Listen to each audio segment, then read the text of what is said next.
I know. This one is a bit of a curveball, but just hear me out. This character would be just perfect for this game.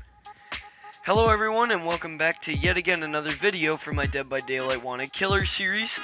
Today we dive into the world of creepypastas and SCPs. Today, we look at why the Rake should be in Dead by Daylight. Before I do start to talk about the Rake, I wish to ask for a favor. If you enjoyed my last Dead by Daylight video, make sure to hit the like button and consider subscribing to my channel. It is a known fact that half of my subscribers don't even watch the content, so please, if you have free time, make sure to check out my other content in my video space. Also, if you can, sign the Springtrap petition for the Dead by Daylight, if possible. There are a bunch of people out there really trying to make some characters come around in the game. It could help, possibly.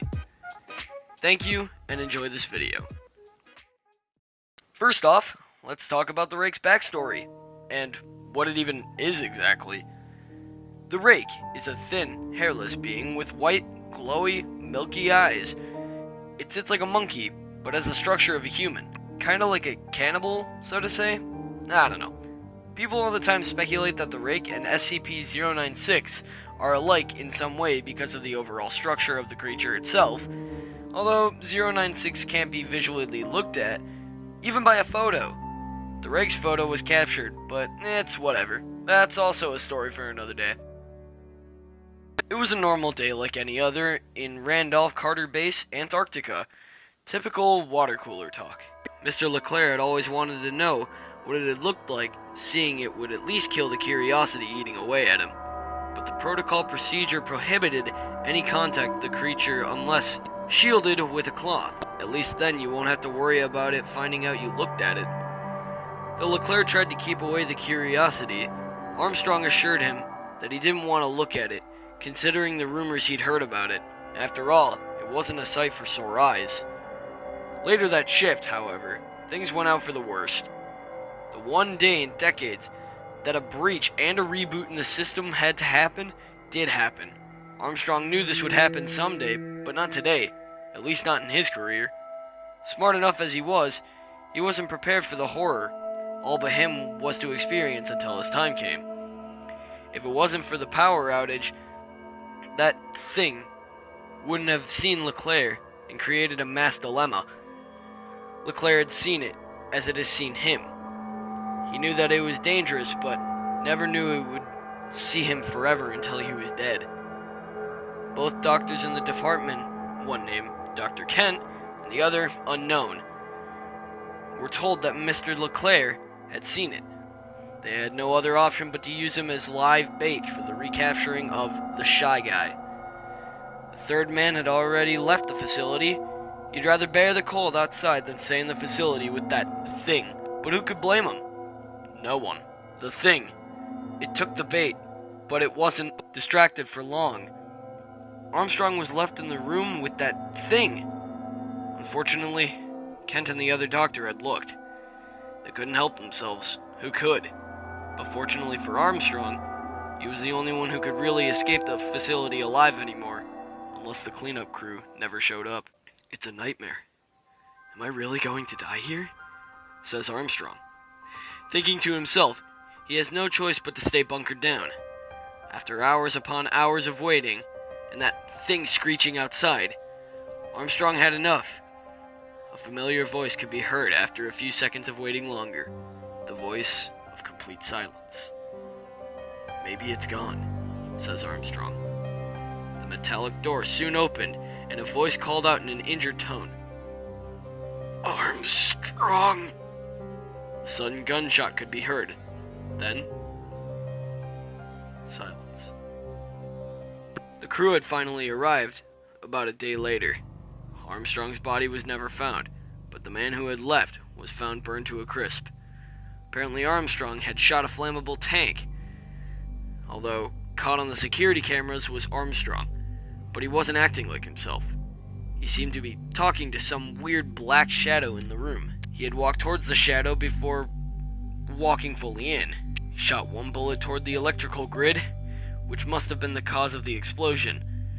Armstrong was nowhere to be found after that day, and as for the creature, no one knows. Many speculate that he'd run off into the Arctic looking for a quiet place to rest. But after knowing where Armstrong had disappeared, the speculation turned towards the black mist. The same mist Armstrong walked into. But no one really knows. Sometimes, people like to think that it's better off that way. Now that you know how they'd enter the world of the entity, let's talk about what they'd both be able to do, such as perks, abilities, and overall roles. First, let's start off with Armstrong. Armstrong's first perk is called Last Resort. Knowing you have no other options but one, you go all out with your final chance. If you are the last survivor, the aura of the hatch escape route is highlighted in white for a total of 3 seconds on Tier 1, 4 seconds on Tier 2, and 5 seconds on Tier 3. Armstrong's second perk is called One for All. Your mere presence gives others hope for chance and freedom of the killer. When near a survivor within a 5-meter radius, you stop their dying status, whether bleeding or mending, until you leave or they are healed for Tier 1. Tier 2 is a 7-meter radius, and Tier 3 is a 10-meter radius. Armstrong's final perk is called Vision Tactics. Seeing all opportunities to fend off the killer is an advantage at its finest.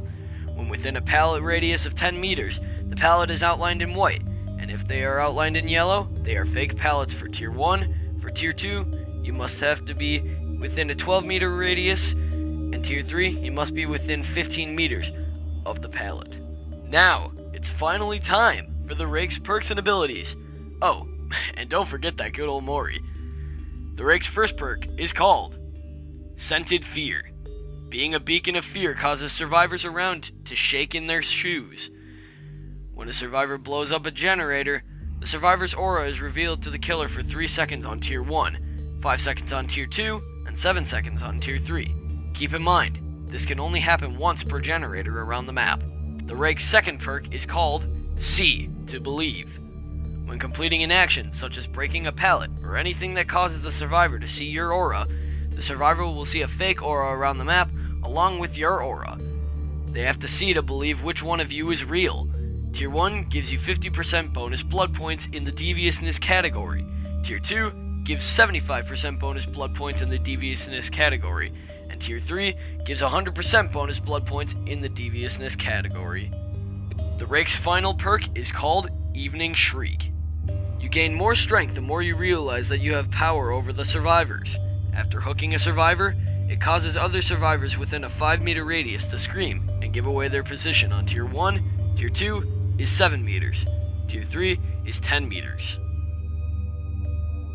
Now that we've gotten the perks out of the way, let's talk about how and what the Rake himself uses to attack. The Rake is a humanoid who had probably never used a weapon before. The Rake's ability is called the True Hunter. This ability allows the Rake to get on all fours and crawl around. While in this state, he is given the option to stalk a survivor to one-hit them after the stalk is complete. He can also use a lunge attack to swipe the survivor, but this isn't totally overpowered, as the Rake lets out a shriek before lunging. Now, before I get explaining the rest of the power, let me give you guys an example of how the shriek would sound.